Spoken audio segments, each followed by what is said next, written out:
This video will show you what to do if you are seeing this we couldn't find a fingerprint scanner error in your Windows 11 laptop.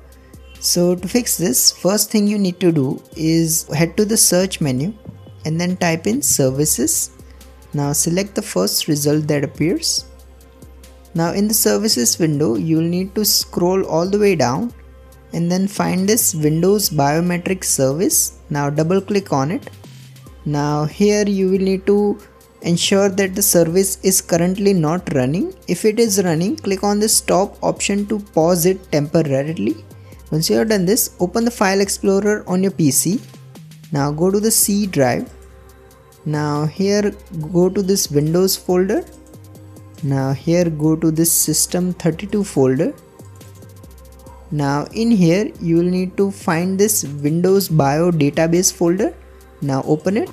Now select all the files inside this folder and click on this trash icon. Now select continue to confirm. Once you have emptied this folder, go back to the services app and then select start to resume the service. Make sure to set the startup type to automatic from here.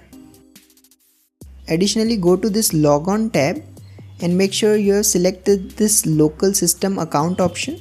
Finally, tick this particular checkbox and then hit apply followed by OK. Finally, go ahead and restart your laptop and the issue should be resolved. However, if nothing else works, the last thing you can do is go to this Windows Update tab and then check for any pending Windows updates. If there are any updates available, make sure to install them and your issue should be resolved. If you find this video useful, please don't forget to like and subscribe to Glitch Guru.